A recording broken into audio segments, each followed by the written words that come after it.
네, 오늘 저희가 살펴볼 소식은요. 이현주 더불어민주당 최고위원이 이창용 한국은행 총재를 비판한 내용인데요. 아, 네. 그 기사 말씀이시죠? 네, 맞습니다. 중앙은행 총재의 발언, 또 행보, 이걸 둘러싼 논란인데 이게 왜 이렇게 좀 뜨거운 이슈가 됐는지 그 핵심 쟁점들을 한번 파헤쳐보죠. 네, 그 자료를 보면 이현주 최고위원, 이분이 이제 이창용 총재가 본인의 역할이나 위상 이런 걸 좀 잘못 알고 있는 거 아니냐 이런 비판을 하고 있어요. 아, 역할과 위상을 잘못 이해하고 있다. 네, 특히 최근에 은행장들 만나서 가계부채 관리 이거 강조한 발언이 딱 그 논란의 중심에 선 거죠. 그 기사 보니까 오지랖이 넓다 이런 표현까지 썼더라고요.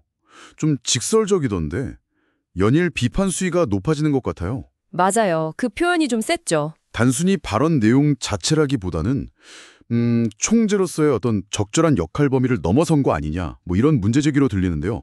구체적으로 어떤 걸 지적한 건가요? 네, 저같이 보셨어요. 핵심은 크게 두 가지예요.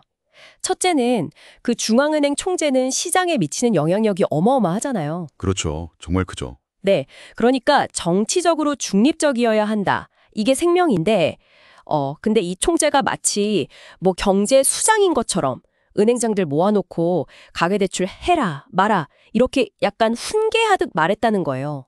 그게 부적절했다. 훈계하듯이. 네. 특히 또 부동산 정책 같은 게 민감한 시기 아니냐 이런 점도 같이 언급했고요. 훈계라는 표현 자체가 상당히 좀 비판의 날이 서 있는 느낌이네요. 근데 이 발언 말고도 과거에 다른 일들도 좀 문제 삼았던 거죠? 네, 그렇습니다. 이번 발언만 딱 지적한 게 아니고요.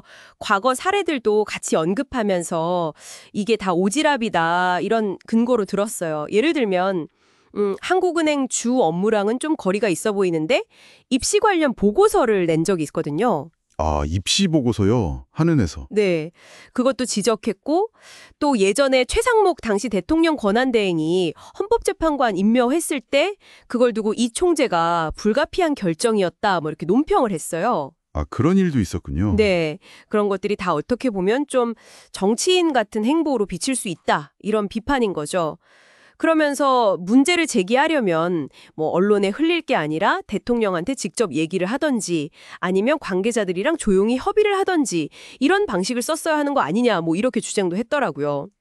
들어보니까 이 최고위원은 이 총재의 어떤 소통 방식 그리고 역할인식 자체에 대해서 좀 근본적으로 문제를 제기하고 있는 거네요. 그렇죠. 그럼 그 논란의 시작점이 된 은행장들과의 만남에서 이 총재가 정확히 어떤 뉘앙스로 어떤 말을 했는지 한 번 더 짚어볼 필요는 있겠어요. 네, 그게 6월 23일이었는데요.